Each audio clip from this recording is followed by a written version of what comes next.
Welcome to Hacking Founders. where we are unlocking the secrets of leadership and innovation so you can learn from others' experiences. I'm Rodolfo Elana, Head of Design and Innovation at Rocketvan.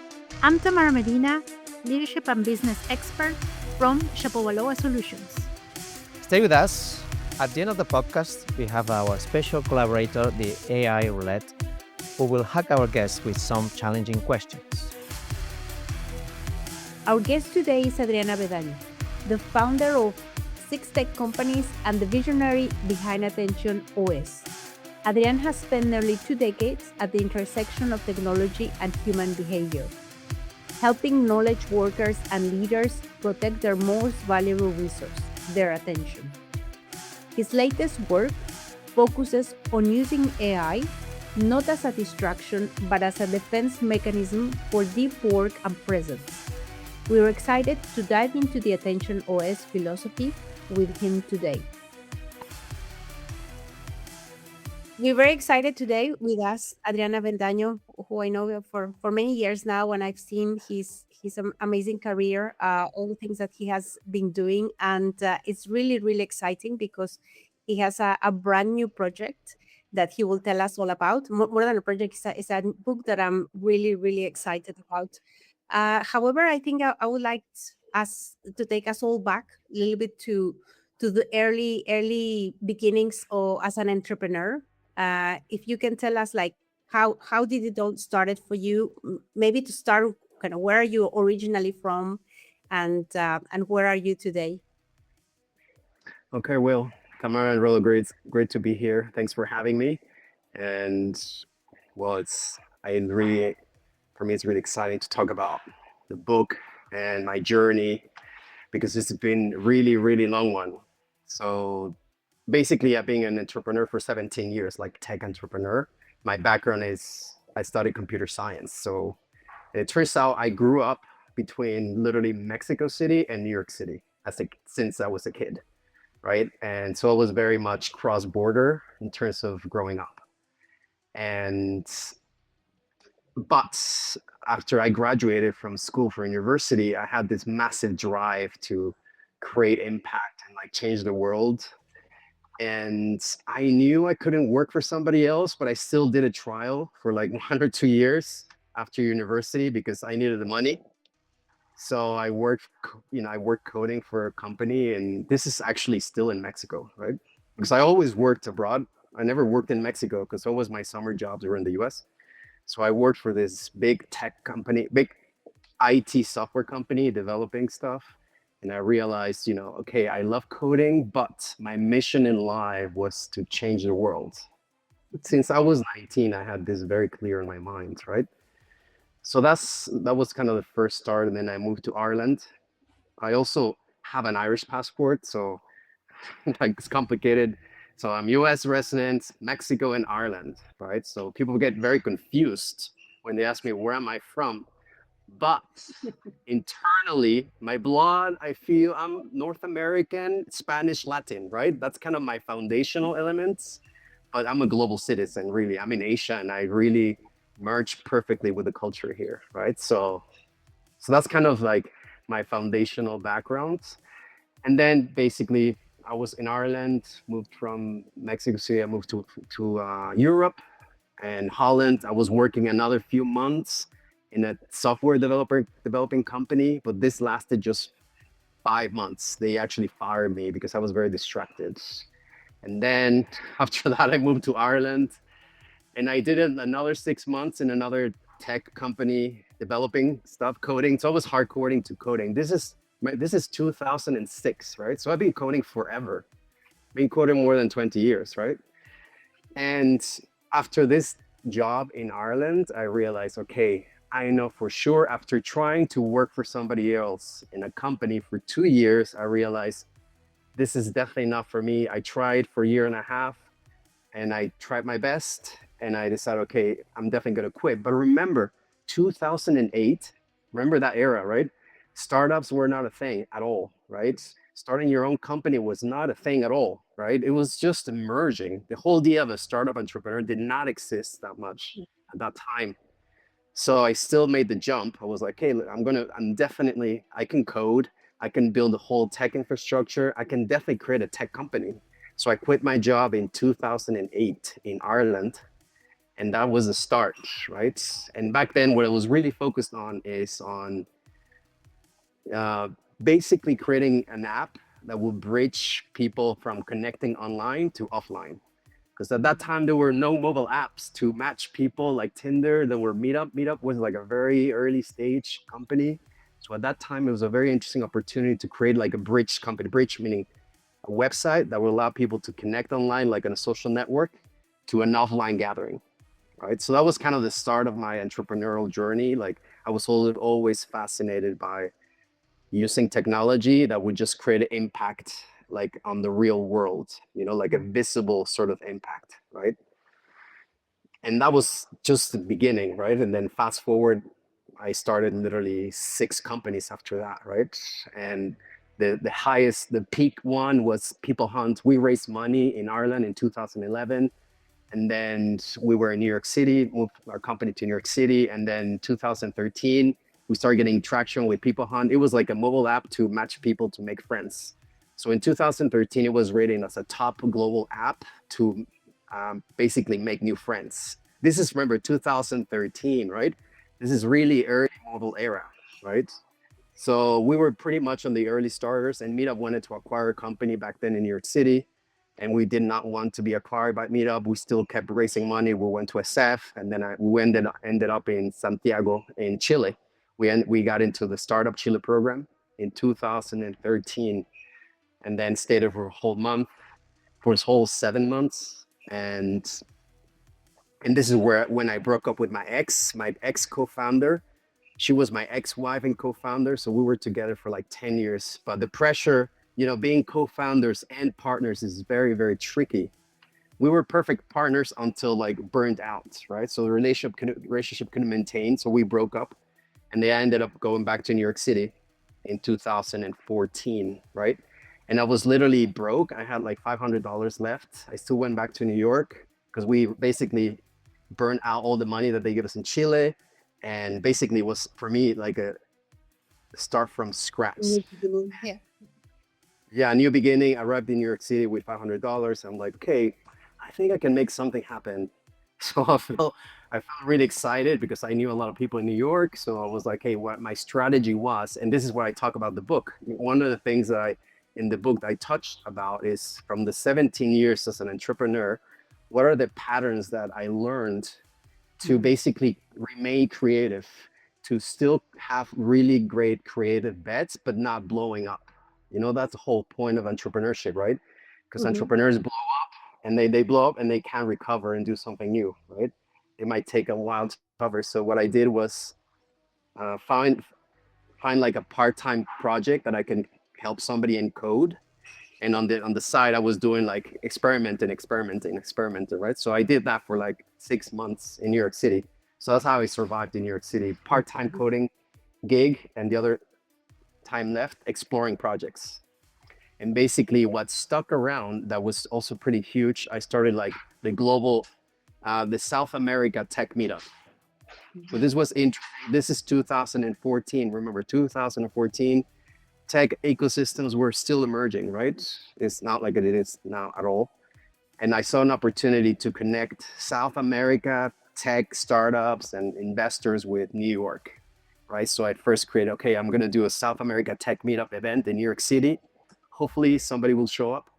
And on the first event, like 100+ people showed up, right? I was like, whoa, it was in New York City. There's like a billion events every day in New York City. So if you get 100 people in New York, you got something, right? So like 100 people joined at the event, and then I did the second event, more people, and then somebody said, dude, you should do it in San Francisco. If this sticks in San Francisco, you're good to go. You can build something really global. So then in a few months, I did the first event in WeWork in SF, and 300 RSVPs, 150 people came in SF, and I was like, okay, I got definitely something here. And then I started getting sponsors, people giving money to connect, to start doing the links between LATAM and US, right? And that was the start of the global tech community that I built for 6 years. So ended up doing 135 gatherings in 35 different countries across the planet, right? Until COVID happened. And then everything went to a standstill, right? And then I had to Um, start all over again. and pre-COVID, before, because I think that's quite interesting. Pre-COVID, I know one of the things that it's very impressive as well. You lived around or have visited about 90 countries. So all this was kind of before, and how I how, that's very interesting, because in all of these countries, a lot of the time you were living them for different periods of time, and some of the countries were quite interesting. So I don't know if you can share with us a little bit about kind of your experiences and your challenges to be kind of moving around and at the same time building different companies and building different projects. Yeah, so actually in the book, I talk a lot about this transition point. Because in 2014, I had an apartment in Brooklyn. I was growing the community, right? And everything seemed pretty stable. 2014, I had events in Miami, had events in San Francisco, had events in New York, right? So I was managing all three cities, and I had sponsors and people giving me money in New York. And then I had an opportunity to do stuff in London, in Google office in London, and Google office in Madrid. So I thought, okay, this is quite interesting. But it turns out I was still kind of in one of those months. I traveled to Africa and Middle East, and I thought, okay, there's even more. It doesn't end in the Western world. There's even more stuff happening beyond Asia and Africa. And I thought, okay, maybe since I already conquered the big cities, right? SF, New York, North America, and London, right? So I really had like a confidence. This is huge. This is big global stuff, right? I can do stuff in Asia. And so I thought, okay, I'll go. There was an opportunity to join a conference in Bangkok, so I went there, and then I had the chance to do the first Asia event in Singapore in 2016, right? So I thought, okay, if Singapore works, and I didn't know anybody there, so I basically confirmed speakers, investors, and boom, 50 people joined. I was like, okay, definitely. So this is a good sign. I already have Singapore. And then the next challenge for me was Shanghai, China, right? So if I can do something big in Shanghai, then definitely I can do the bridge US, Latam, Asia, right? So I did, and we work in Shanghai, and I got like 7 speakers and 120 people joined in Shanghai, and I never been there, right? So I just landed there and I organized the whole event, and I never actually been there. So you see, the transition kind of happened because of work. You see, it was not like one day I woke up, oh, I want to be a nomad, oh, I want to explore the world. It's more like where my instinct kind of guided me through, you see, and then so, okay, there's an opportunity here. Maybe I can double down through that direction. And then if there's evidence that it works, I will just even triple down on it, right? So it was not planned at all to have this lifestyle whatsoever. It was just really going with the flow of things.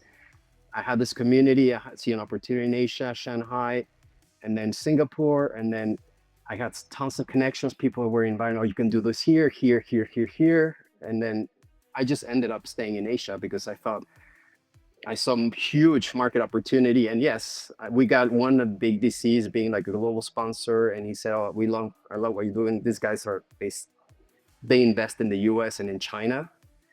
And they said, okay, yeah, we love this community, and became like a global sponsor.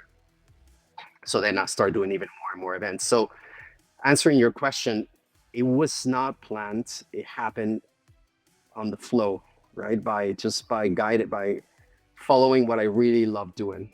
And as a consequence, obviously, I love learning languages. I love speaking languages, and I love learning about different cultures. So I am very much hyper adaptable, right? Meaning I'm like a sponge. I arrive into a new location, and I'm like kind of scanning the location and seeing, okay, this is interesting. I've never seen this before. I try to pattern match cultures and body language and how people communicate, and the technological, economical, and political sort of sphere also. So I try to pattern match and see what's new in a different location. And then if I say, oh, I've never seen this before. Oh, this looks similar. Oh, this is like a hybrid of this and this in this country, right? So for me, it's like pattern matching. When I go to a new country, it's like, wow, I never seen this before. Oh wow, they adopted this and this and this from this other country. So I can see it very clearly now because I've lived in 27 different countries and I've traveled to 90, right? So my brain is really much fine-tuned to immediately find, wow, this is new. I've never seen that before, and explore more and learn more about that, right? So I'm very, very have an incredibly curious, explorative mindset, and that helps to adapt to new countries and cultures. I'm sure Rolo has a lot of questions as well. But just before we pass to some of the questions that Rolo might have, it's what have you find that if there's one thing that you could find that it's similar everywhere between people and a big difference, what would that be? Like being able to work and connect with people for so many countries. If you can think one thing, one similarity and one difference. Yeah, so this is a very interesting one, and I think I could write a book about this as well. Yeah, because it's The a next topic one. I've thought. First, Yeah, the next first, one. first, you need to tell us a bit more about what you have at the moment. But yeah, Yes. Okay, so there's two layers to it. So every country has obviously a culture.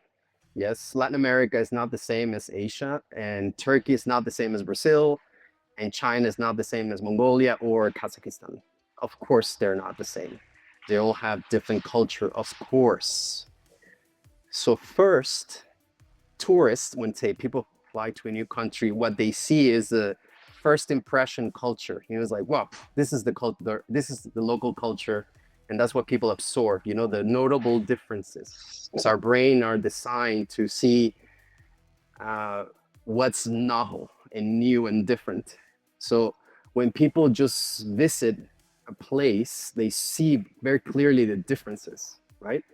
And sure, differences are there, but once you dig in deeper to the culture, you start realizing, well, okay, turns out humans are pretty much very similar, meaning each pool of humans have people who have very different personalities independently of the culture. Sure, some cultures would filter for possibly more extroverted individuals, meaning extroverted individuals thrive more in some cultures versus in other cultures, extroverted individuals will be less visible. In Latin America, for example, if you're not extroverted, it's very hard to stand out, right? Versus in the US, it's mixed. In Europe, in Northern Europe, people are much more quiet, analytical. And then if you're too extroverted, you're like too Latin, too whoa, right? So, but it turns out, obviously, in every single culture, there's extroverted and introverted people, right? There's people who are incredibly open and closed. So that's the shocker. I was in Pakistan, for example, and I've data evidence for this. For example, in Pakistan, you would think, okay, Pakistan is 250 million people. I stayed there for 5 months, living there in Pakistan, and culture is very segregated. Women don't mingle too much with men unless it's like on higher end malls or restaurants. This kind of places, yeah, I would see men and women mingling like in the rest of the world. But if it's like a public sort of venue, more popular, it's kind of segregated, right? And I would be thinking, wow, yeah, Pakistan, people are very, very conservative. You would immediately feel that, right? But then I started meeting more and more locals and more locals. And then I met this one girl one time, and she told me, hey, so what are you doing tonight? I'm like, I don't know. Do you want to go to a party? And like, yeah, where? Oh, basically my friends were organizing a party in this apartment, and they're gonna bring cocaine and pills. I'm like, what? Really? Yeah. And like, it's gonna be 5 of us. We're gonna play techno. We're gonna bring pills and cocaine. I was like, is this for real? It's like, yeah, it is for real. You want to join them? And I was just curious. I don't do drugs, but I was just curious to see it, right? So yeah, basically they organize these parties. They rent an apartment with like steel doors so they neighbors cannot hear, and they bring all their friends there, and they start basically they had cocaine and pills and playing techno, right? So this goes to prove that even in the most repressive conservative countries, there's really crazy people there, right? And same goes in any other. So there's always the exception to the rule in every single culture. You will find individuals that totally break your cultural stereotype. And there's obviously another pool of individuals that do follow the cultural standard rules more so, but there's even variation. So that's the tricky part, right? How if you can surpass the cultural layer and go through the personality layer, and then them being open enough to share their unique personality with you. You see, that's the tricky part that people do not get to see around when they encounter people from a different culture. You see, there's a culture. Once you pass that culture, you start seeing the human emotions, right? Which is the same protocol. Human emotions are the same protocol over the world. So that's the key word. If you learned about the protocols, then you can basically interact with any single human, right? After language, learning language, right? So that's like in a very, very short summary. Yeah. Amazing. It's very interesting, and I think I'm sure the audience of founders they find this, because my questions is around, obviously you have a very strong background in tech, and you have been founding several tech companies, and obviously that brings to everyone the same questions, like how important is tech comparing with the community, for instance, because now you're heavily investing on the community, and you got obviously the proof is there that you join people from everywhere in the world. But for those founders that are just obsessed, for instance, on their product and everything, what would you tell them around this? Who are product obsessed founders. Yeah, because you've been in the both sides. So you've been on the technical side that just building, obviously us in Rocket Van, we just help businesses to bring up and create their own products, right? Digital products, but they don't realize. So from you that you have been investing, on the community side. Yes. Well, So actually, this is a thing that I write about it in the book. So, okay, so it starts from all entrepreneurs have insight and signals. People who want to create new things have internal sort of signals, right? And the question is, for people who want to create things, is being able to get the right signals, connect with the right internal signals, what I call the inner voice, right? So what happened with me is I love coding. I get flow through coding, but I love human interaction. So my mind works. I'm like a hardcore extroverted coder. Hardcore extroverted coder. that's very rare. That's very rare in the coding community.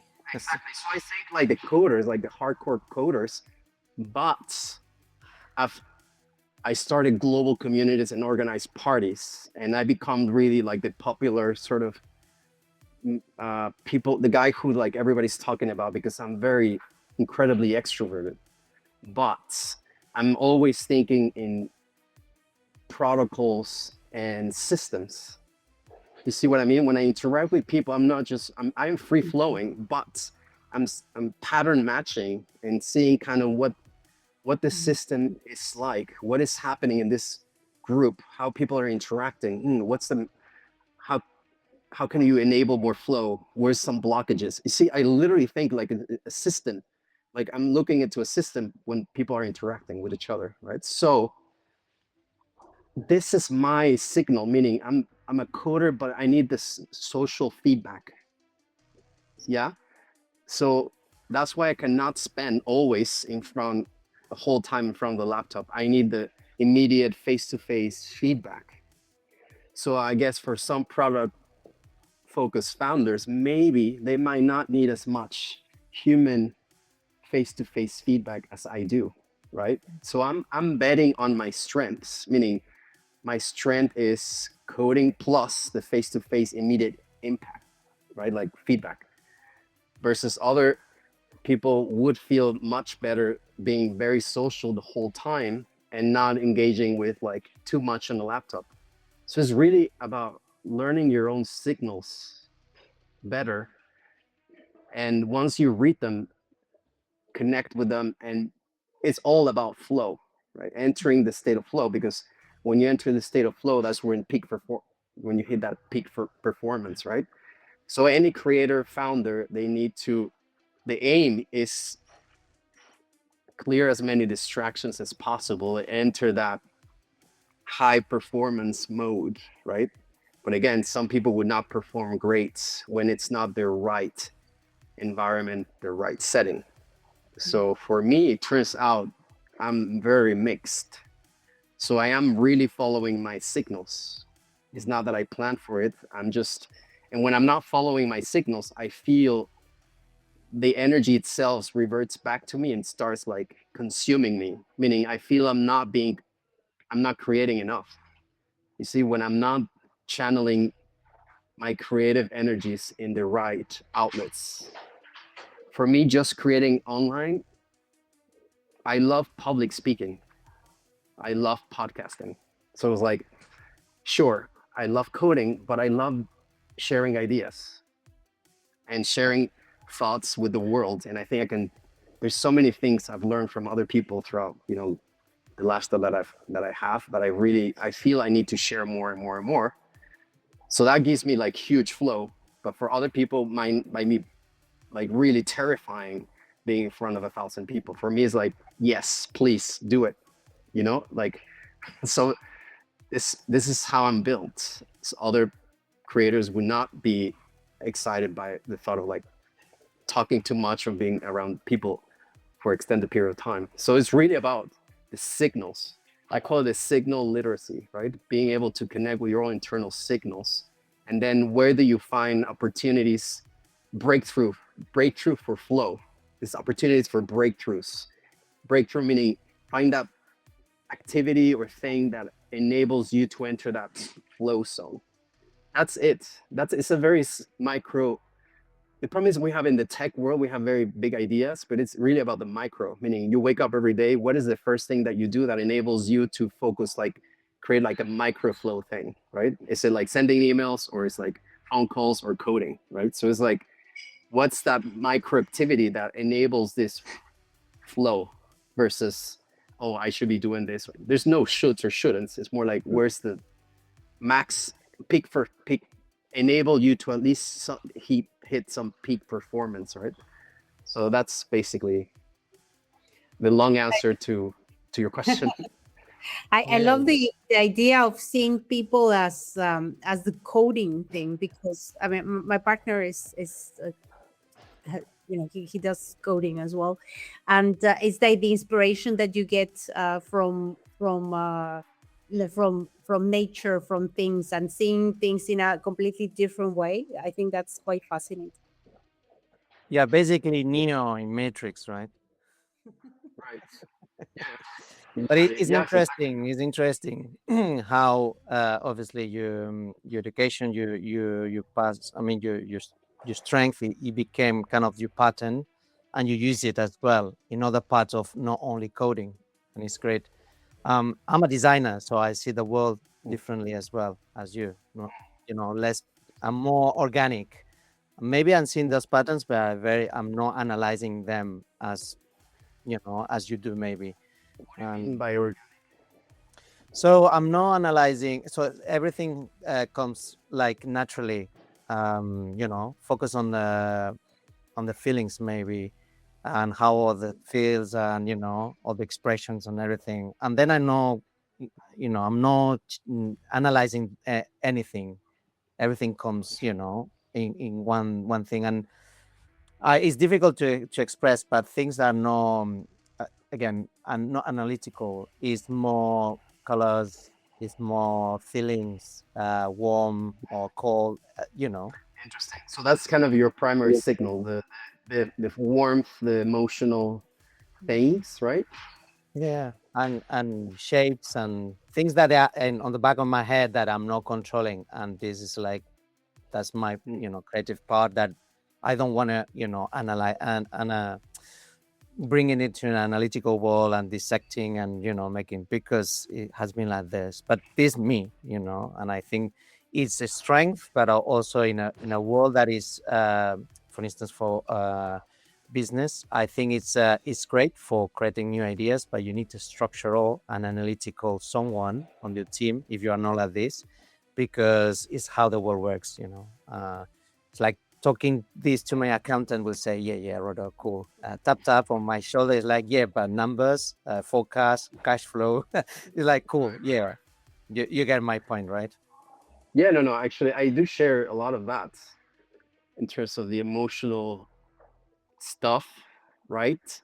But I try to wrap the emotions at least through protocols, right? There's the emotional protocols, and then how the emotions interact between people, between spaces, between things, right? So I try and interpret like emotions as a protocol, right? Meaning I cannot understand the emotion itself, but I can at least create a wrapper around it to at least being aware that there's all this emotional sort of influx of in my mind and in others, right? So I'm very much in the emotional part as well, like a lot, yes. But I do have very strong analytical part, right? So I'm incredibly, there's this term called Byronic meaning I'm highly sensitive, highly emotional, super crazy intense. Yeah, maybe that's the Spanish side of me. And sometimes, like I said, I need to really channel this energy because it's so incredibly intense. And if I don't, I feel it starts kind of consuming me, right? It's like I really need to find this outlets, and it's very emotional. It's not something I can basically express in very rational language. It's just a sense of, in my body, in my mind, when I wake up, this sense of fire, this fire of like, it's too much inside, and I need to find a way to put it to service to others. That was my keyword, put it to service to others, because I cannot deal with it on my own. You see, that's how I see it, but it's very emotional. That's the emotional side of me. Amazing. And Oh, sorry. Yeah. no, go ahead, Rodo, go ahead. Yeah, I'm very curious to understand a bit because you've been in so many countries and talking to people related to entrepreneurship, tech, anything you name it. And you talk about the similarities and everything. So among all the countries and places you've been, which one was the one you were, wow, okay, they taking business to a different level I've seen before, or is everything more or less thanks to global migration, or there is a particular place they said, wow, okay, wow, those guys they're doing different as I know. Business. Okay, Yeah, let's just, business okay, entrepreneurship. okay, interesting. So, okay, I'll make it easier for you. China, for sure. Okay. Controversial, but every time I go to China, I was just there a few months ago, I'm like, whoa, whoa, whoa, whoa, whoa, whoa, whoa. Chinese are super hardcore, super hardcore. And me saying as New Yorker, we're super hardcore. Okay. Number one, everything just works different there. There's no debate in terms of should we do this, should we do that. They just do it. No questions asked. A building, skyscrapers, infrastructure, AI, and then whoa, you get like little futuristic sort of vibes in China, right? That's one. Also, the mindset of the Chinese is like, whoa, it's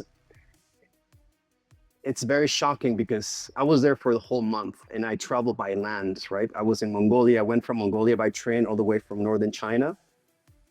So I was in many different cities. And, like I said, I've been 3 times in China, but the last time I was there was in 2018. 2018 when I organized this event I mentioned in Shanghai, right? So I met a lot of local people, and so that was the last time I was in China. I came back just now, last year. The change of 6 years. China was very strong already in 2016, right? But now came back, I was like, no, these guys are on a different level already.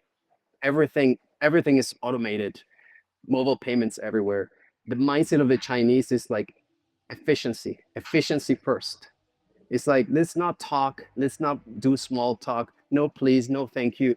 Let's just get it done first. That's the Chinese mindset. And they apply it even like for delivery. Like you get, they do delivery all the time everywhere. People order coffee, snacks, food all the time. And basically, I was like in co-working spaces. The delivery guys, they just have like a table there. They don't even talk to anyone. They just say, there's not even communication. It's just all make it as fast as possible, right? Delivery, go in, out, in, out, in, out. And I feel, wow, China is just even, and I was not in the tier 1 cities, right? So it's, everything is by tiers in China. And even in tier 2, tier 3 cities, they have this incredible infrastructure with like super modern metro, skyscrapers, electric bikes, and pushing AI everywhere. You can get AI. They have 1 billion AIs. They have this AI called Daobao, and it's free. Everybody can use it for free. And there's no subscription layers. Everyone can just use it. So China, the bet for them is they take survival and business incredibly serious, you know? So that's where I noticed that China was on a different level. Of course, they have a lot of challenges, right? Demographics are a big challenge. The whole trade war with the United States, a big challenge. And, you know, the whole economy is based around corporate, like all the corporations, the government has subsidized a lot of the corporations. So that's why they can basically slash their costs, and nobody else around the world can compete with China because they're subsidized by government money, right? So that's why they can lower their price as low as possible and kill any global competition. But the problem is now they don't have enough internal demand to keep growth, and they have like trade challenges. And now with the US, so they have big, massive challenges, but the growth in China is super impressive. It's just crazy.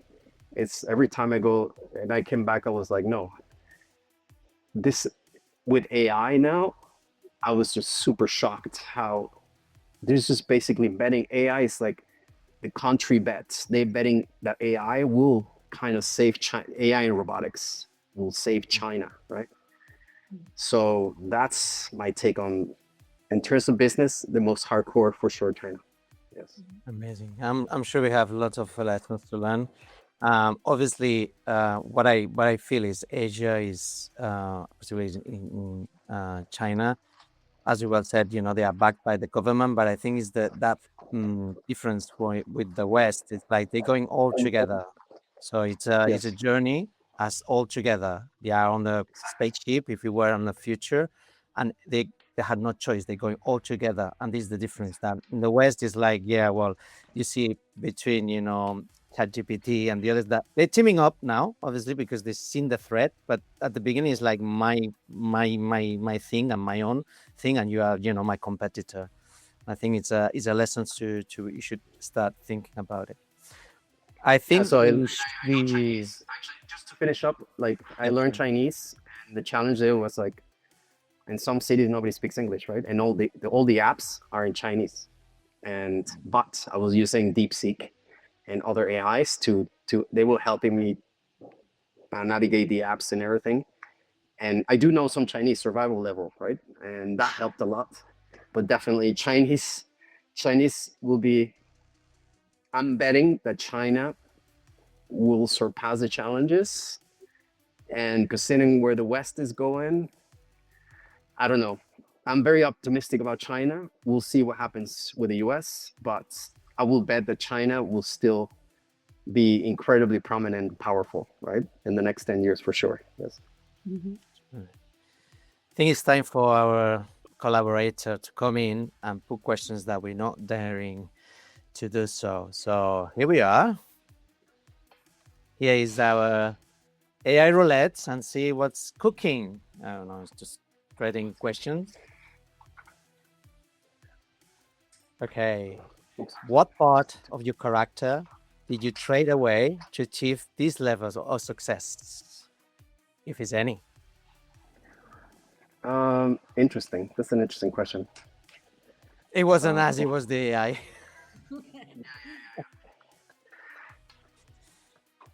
What parts?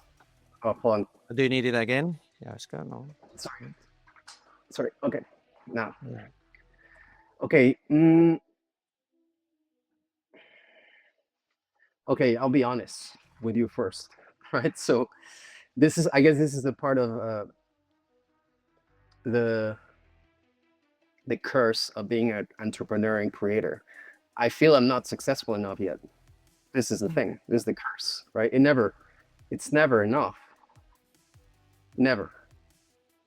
So, and I'm not sure there's a solution for this, because okay, you can achieve something, but it lasts 10 minutes, 15 minutes a day, and then you're back to square one almost, right? So it's either you looking for the next big hit, or celebrate your small wins.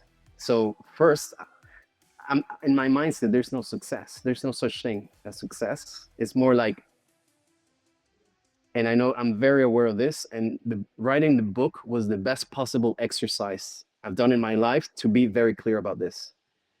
I'm just trying to channel this huge internal energy that I have without consuming me. That's what I'm trying to do. And that's what it comes out. You see what I mean? For me, success it's just one day thing. It's like sugar. You eat it, you need the next hit. So success, the idea of success is exactly the same thing, right? Yeah, okay, big win, you got this thing, you got this, that. It lasts a day or two, and then you're again and again and again and again and again. So it's, for me, it's more like the creative output. That's where it's at, right? It's like the act of creation itself, the flow that you get from the act of creation. That's where true success lies in my mind, right? So in terms of character, this is a tricky one because I'm not sure. I feel this is who I am at the core natural way. Meaning, people ask me how long I've been moving around the world, and I tell them 10 years. And they're like, whoa, are you not tired? I'm like, well, if I'm tired, I just stay in one place and don't move. See, that's a very simple solution, right? But people see it, maybe they think it's tiring being in a foreign culture, foreign country, foreign language, foreign currency, foreign food. They might feel, oh, that's tiring for your mind, since it could not be very familiar, right? So people see it as foreign culture, not familiar, meaning it creates a constant tax on your brain, on your mind, on your emotions, right? But for me, like I said, I'm hyper adaptable. I don't feel that tax. For me, it's more about, honestly, visas, dealing with the visas and governments and visa runs and like restrictions of movement. I'm very lucky, I have to say, that I have like European Irish passport, which is like top 3 in the world. So it's the top passport in the world compared to the rest of so many people around the world who have like, like Kazakh passport or Chinese passport, Russian passport, whatever, you name it, right? They cannot move freely at all, like I'm doing now. So I'm privileged at the same time that I can just do what I'm doing. So instead of like saying, oh, my character, I'm in a position of luck and privilege. And that's why I don't feel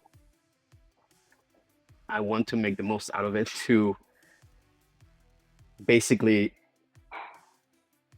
share with the world what I have learned and encourage other people to maximize their creative output and maximize their internal signals and maximize and connect with their inner voice. And this is the thing that I talk about in the book, the inner voice thing, because now with AI, we have an external entity that thinks, that can basically influence our thoughts and everything else, right? So yeah, my character has been evolving. I don't feel, of course, there's always sacrifices, meaning when you're in one place settled, you have your constant group of friends, your family's around, people speak your language, the foods that you were eating when you were kids, all these things for me are like more like fantasies in my mind, right? It's not real anymore. So I guess that would be the sacrifice. Like you're in constant edge. I live on the edge, right? Like I speak Russian, but my Russian is not perfect yet. I still struggle, right? I still struggle. I can survive with Russian, no problem. But it's still uncomfortable that I cannot communicate perfectly. But that again, that's the decision I made, and that's the challenge I'm constantly putting myself through. Have you learned to celebrate, or at least some of your wins? Because one of the things you were saying, and yet I've seen that a lot in entrepreneurs, that the next and the next and the next. But it gets to a point that it's very important to learn to actually acknowledge, what is happening at the same time. Have you learned that, or are you still in the process of learning? No, of course, I've written extensively about it as well. Right? Okay, good. Well, now I think it's a good time to, if you could tell us a little bit more, like how kind of what inspired you, or how did you come up with the book? One of the things you mentioned, you have share with us a little bit gems across these conversations of what is in the book. But how did it all come, together? Like how did you say, yeah, actually, this is what I want to do, and started writing? Again, it was an accident. I was not planning on it at all. It was just an accident, a sequence of events that happened by accident. So I was in Mongolia just last year, and I happened to be there for 2 months, and I staged. So in Mongolia, people live in these yurts, like the tents, right? This round tents. So I happened to stay in one for like 10 days, and it's not the first time I've been in isolated places, right? Being around the world, obviously, I've isolated myself in nature from different locations for a long time. But this time, something was different. When I was in this yurt in Mongolia, I start feeling, wow, I feel the influence of the algorithms now are way stronger in my mind. I start feeling that my mind was much more influenced by all the algorithms and AI than never before. So I couldn't distinguish, okay, what's my real thoughts versus the algorithmic thoughts? So I started thinking, wow, I feel an internal fight now within me. Who's more powerful, my inner voice or an external voice out there from a feed, from a podcast, and so on, right? So I started thinking, oh, maybe I felt like my inner voice was way stronger. I had to basically bet on my inner voice and connect with it and let everything out. So that was just an insight that I had in Mongolia, but nothing happened, meaning the book did not happen right after that at all. No. What I did next was, okay, I need to change something about my daily routine. Okay, first, I start realizing I'm betting that my inner voice has more interesting content than all the podcasts, that everything else that I was doing. I had to listen more to my inner voice, right? So I thought, okay, first thing, I'm gonna cut notifications on my phone. 0 notifications, 0. That helped a lot, because now if I have a thought in my mind, I just let my thought stay there and not being interrupted by any app, no notifications, nothing. I let my own thought finish, you see? And that was one. And then I started writing more and more and more. So capturing more thoughts, writing more and more, capturing thoughts, writing more and more, without being interrupted by notifications or anything else, right? So that was a big change that I did. Cut all notifications, 0 notifications. And then I went to China. I started getting more and more thoughts. I was writing more and more and more. And I was a little bit scared by how AI in China was basically biased towards telling you a, a clean story of why China is the way it is, right? So I will ask the Chinese AI, so, oh, what happened? Do you think Xi Jinping is a dictator? Or do you think the Uyghurs in Xinjiang province there's being genocide? You know, the politically incorrect questions, the AIs would just block me, or just, I cannot answer that question. So I started realizing, wow, people in China are being already brainwashed, not just by social media, but with a thinking entity that it can convince you why the CCP is right. So I start thinking, wow, that's scary. That is freaking scary, right? And then I came to Kazakhstan and I started thinking, wow, my mind already, you know, those take those 2 points, right? Mongolia and then China. And then I think, okay, AI is going to change. I knew it was like I build AI myself. I code AI, and I saw what was happening in China, and I started thinking, well, my voice, I feel my voice is being hacked, even by the algorithms. So I started thinking, wow, should I keep building more AI tools? And then I meet a friend, a Spanish friend, who was also a nomad. I met him in this is in Kyrgyzstan. After I was here, I went to Kyrgyzstan, and he told me, hey, you know, man, he's a content creator. He told me, hey, you know, I've been using ChatGPT for to create the descriptions of my videos, the titles, but I don't know, I feel I'm losing my edge. I don't know if AI is helping me or helping me to lose my edge. And I was like, I don't know what to do. I feel confused. And I was like, third signal already. You know, it was like the signals were aligning. It's like the muse was talking to me saying, can you see it now? Can you see it? Right? And I was thinking, wow, okay, people are increasingly being more and more confused, more than ever before. So I thought, maybe creating an AI, would that work? It's like, no. If I go back to history, you know, books have always creative movements, cultural revolutions, right? And I thought I can pour all my thoughts, because I thought making posts and articles is just not going to work. I've done so many of them, videos, posts, articles. I've done a lot of those. I have so much content I can put in one place, and that one place felt like a book, right? I can put all the things that I learned, all the things that I can help other people with coping in the AI era. I can put it all together, and that felt more like